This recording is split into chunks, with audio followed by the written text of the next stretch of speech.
Oh, it's Mike Farley. We're remaking this video. This is one of our most popular videos that we have. We're trying to update a lot of things on it. We are not HGTV, so some of the audio on it may not be perfect, but we're all about giving information. So hopefully this is helpful to help you in the process of figuring out what's best for you on your project. And there's a whole lot of things to discuss with the pool. So the first thing to understand about swimming pools is there's a lot of different types. The first pools I ever experienced were above ground pools.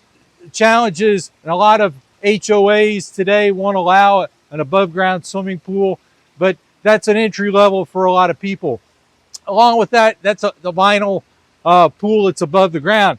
Then you get the vinyl pool that's sunk in the ground. In a lot of parts of the country in the past, it took a long time to get a gunite rig or a steel crew or a plaster crew out into the rural areas, and so it just wasn't cost effective, and most of those pools were vinyl. Because the growth of the pool industry, that market has shrunk a lot, and the gunite market has gotten a lot larger. And because people will travel farther distances, and just like when I was growing up, there wasn't a gunite rig in Lubbock, Texas, where I grew up. There's several there now. So the other type of pool that you had was a fiberglass pool. And a fiberglass pool, similar to a vinyl liner, they come in pre-packaged sizes and shapes, which if you're fixing to do a standard size like a 40 by 20 diving pool, they've got those. But today's lots require a lot of unique shapes and sizes, and so a fiberglass shell a lot of times doesn't fit into those scenarios. The other thing is, fiberglass pools in our area of North Texas don't do really well because of the clay soils. So it's not a great product. And then the third type of pool is going to be a gunite structure. And we're going to talk about gunite on a different video because there's all kinds of things to explain that. But just understand, this is a concrete that's put under high pressure and sprayed into place over a steel cage, and that's what creates the structure. And in this part of the country, that's the best type of structure to build because of our soil conditions. The cool thing about a gunite structure, it is flexible. There is any possibility, no, there's endless possibilities of the shape you can make a gunite structure because you're building it in place in the site. So where fiberglass only comes in certain shapes, vinyl liner predominantly certain shapes, although they're doing some cool custom stuff with that as well from what I understand now. I heard about a fiberglass lazy river the other day, which was really an interesting concept. But the cool thing about gunite is we can create any width, length, and depth, which works really well with some of the restrictions we have on lot sizes today because people got big houses and they have small yards. And so gunite structures work really well into those. So the first thing that we want to think about with our swimming pool is how we're going to use this space. And there's four things really that it comes down to that kind of cover all the different things that people are looking at. So the first thing that we think about is general activity. So general activity covers a lot of different things. The first thing it's going to cover is just activity, recreation. We want to play around, we want to swim, we want to jump in, we want to play games, we want to wear the kids out so they sleep really good at night. So we're going to use this pool for recreation. Okay. So that could be a shallow pool for works real with games. That could also be a diving pool, and we're actually going to discuss that on an additional video later on. The rec pool versus the diver versus the hybrid. So look that up if that's real important, and it is real important to think about the overall function and costs of a project. So the next thing that we use the pool a lot for is exercise. Now, as I talk to people, quite honestly, this comes in fourth place, dead last, almost 95% of the time. And really that's a shame because exercise is something that most of us need a lot of, and that's something that really helped me in this last year, although I'm not quite as slim and trim as I want to be yet. But exercise is a really good thing to think about with a swimming pool, whether it's laps or we're going to use some form of current or if we're going to do water aerobics. But that's an important thing to consider in the function of the pool. So the third thing is the pool is not just a pool. The pool is creating a setting, and in that setting we're going to entertain. And with entertainment, there's a lot of things to think about. And the first thing is, what's an average size gathering? Because those that entertain for 8 and those that entertain for 80, it's a little bit different setup. So, and some people, their average gathering is 80 people. They have a lot more friends than I do, obviously. With a gathering, you're going to think about the number of people, because that's going to directly correlate with your average gathering to furniture.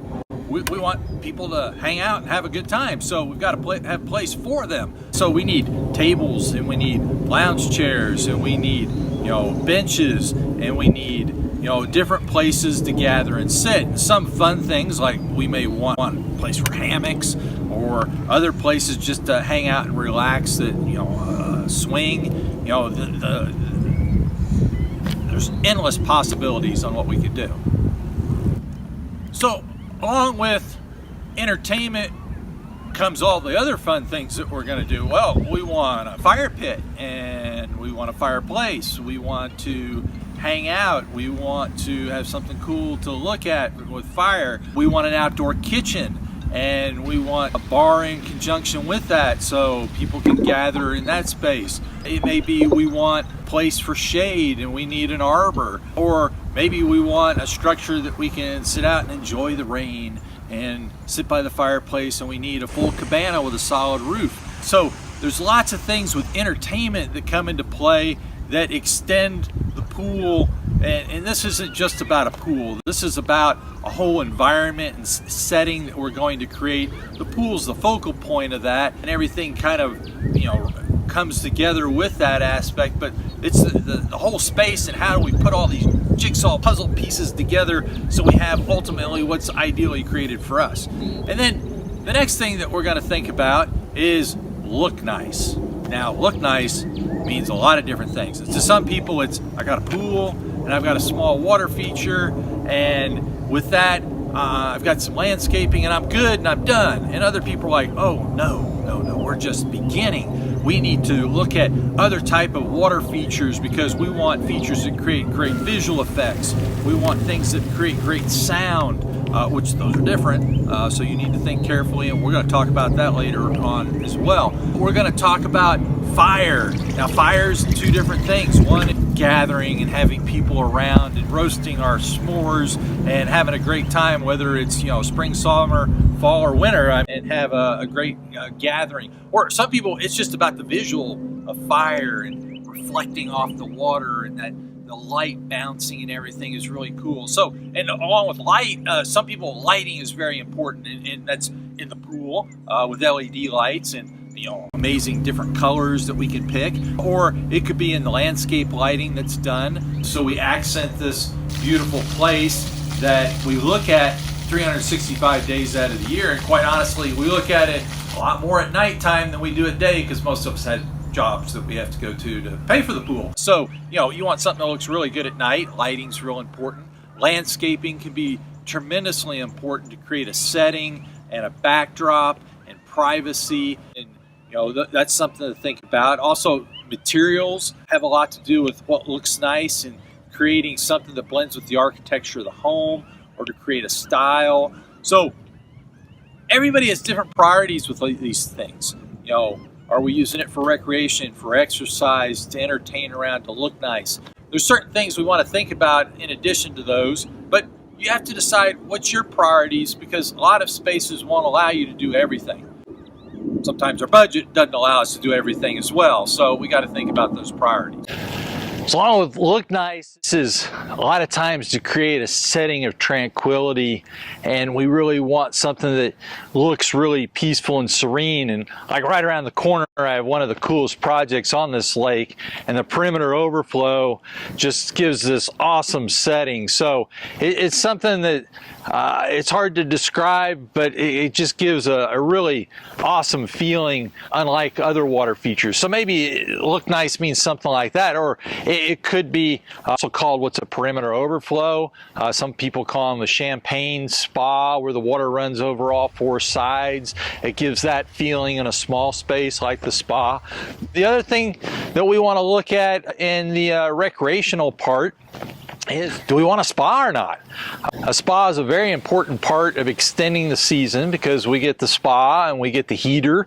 The heater can of course be used with the pool, and the spa, or the pool or the spa, or in any combinations that you want, although I think I just covered them both. So the spa allows us to use the pool in the dead of winter, in the fall, in the spring, in the middle of the summer. It's my kids' small swimming pool. We're going to go into spas in a lot more detail in a little bit, but that's something important to think about.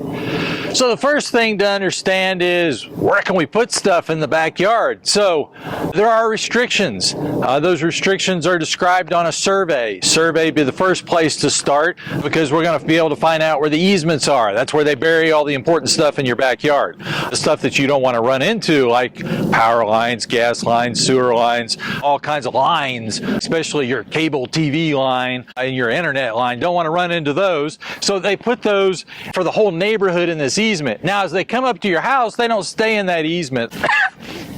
Oh, choke me up. I cut your internet line. Now life is over as we know it. Oh, no, really, seriously. We want to look at where the lines are underground, and all the lines that come up to the house, we're going to have those located as well. You're going to call an underground service location, and they're going to paint on the ground where all the lines go. So, when we put a pool in, there may be the best place to put it, and that the best place is going to make us move the electrical line and the sewer line and the gas line, and that's going to add $5,000 in cost. And on some projects, that's the best place to put it. We need to do it. And other times people are like, $5,000, let's shift it over 5 feet, and we don't need the pool in that particular spot. So you can decide the priorities of what can be and where things can go. The other thing is, every city requires different distances from the home. A very common situation, Universal Building Code, which is used all over the United States, requires you to be 5 feet from glass from a safety standpoint, unless it's tempered. So there's always exceptions to these rules. But you want to walk past a window, and between the window and a pool, you want to comfortably do that. 5 foot's a good distance. So that's something to think about. Also, if we're thinking about a deep pool, a lot of times those have to be a certain distance away. If it's 8 feet deep, sometimes it has to be at 8 feet away from the house. It's called a 1-to-1 ratio. Different cities require that. Where we put it is going to have a lot to do with what's in your site. So we call that a site analysis. A lot of designers skip over that part, and you run into a lot of additional costs later on. So this is very, very important to do. If trees are on your property and trees are important to you, I am a tree hugger. I grew up in West Texas where we didn't have any of those, and I got a degree in landscape architecture where we like to protect those. So yes, I am the pool tree hugger of Texas. So we want to work around those and try to protect it, because there's people that are like, I bought the property because of the 15, 23, 84 in my case, oaks on the property, and so we want to try to work around those. So we have to locate them. We have to understand how close we can get to them, which there's another video on that. What grade they're at, because we can't change that. Grade becomes another real important thing. They're called pools because what are pools? Okay, that's a good thing. Otherwise, when we have a hillside, they're called streams. So if you have a hillside and you want a pool, we got to create that flat spot. So we have to know what's there to begin with. So when we manipulate it, we know how big retaining walls are going to be and footings have to be, and a lot of important details with this. And again, you don't want those surprises later on. So this is all important information that a designer should definitely consider before they show you a final solution on your project. So we want to understand what's under the ground. We want to understand what's above the ground, like trees. We want to understand views. We've got views from in our site inside the house looking out. Some of them are very high priority views. Some of them are very low priority. Like most people's master bedroom, we go in there to sleep. We're not viewing out of the windows, although some people have a special reading place in their master bedroom, and it's real important to have a good view. But most of the time it's the family room or the kitchen area. Some people want a really good view from the kitchen sink because we're going to put the kids there to wash dishes and we don't want to torture them, so they have something pretty to look at. Or it could be the front door. When you walk in, you want a spectacular view. These things don't happen by accident. Designers think about all these things and plan for them. There's real important views from inside looking out, but there's also very important views of outside looking in. It's called the neighbors. Some of us love our neighbors and we don't mind giving them great views. Other people are like, I don't like the neighbor over there, and so we need privacy from him. So landscaping becomes very important to create a buffer. So you want to map out where you put things. So we put the spa, and we put the pool, and we put the tanning ledge, and we put the lounge chair area in areas if we want privacy that we can achieve those. So views are very important, both inside and out. Another thing that's really important that I forgot with those utilities is some older areas had overhead power lines. Those are real important because you have to stay a long distance away from those. We'll talk about that in further detail on how close you can get to those. And so another thing to think about when we're going to do our pool is how we're going to dig that big hole. So it's called access. We need access for equipment. Now, some people believe we just fly those, bulldozers over your house, and, we can go through the house with the dirt in a wheelbarrow, and that has happened, but that is rather expensive. So we want to think of more cost-effective ways than taking the wheelbarrow through the middle of the dining room and the living room out the front door. So usually the side yards sometimes have a lot of stuff in them. We can take that stuff away, like air conditioning units can be removed for a day and they can be brought back in. We want to bring the biggest piece of equipment possible in so we can dig that hole as quick as possible, and that saves you money. So, and the bigger the pool is, the bigger that challenge is as well. So there's bobcats, there's excavators, there's dump trucks. Can we turn corners? Can we dodge trees? There's all these things to think about as well.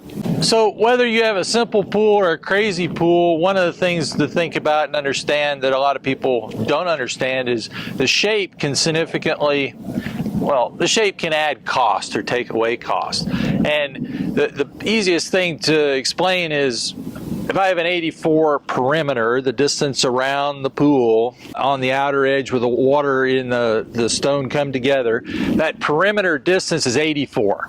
Okay, so if I have a rectangle with an 84 perimeter pool, that pool is under 400 square feet. Okay, if I take an 84 oval, don't have corners, big, smooth circle all the way around, 84 perimeter is over 520 square feet. Cost is the same.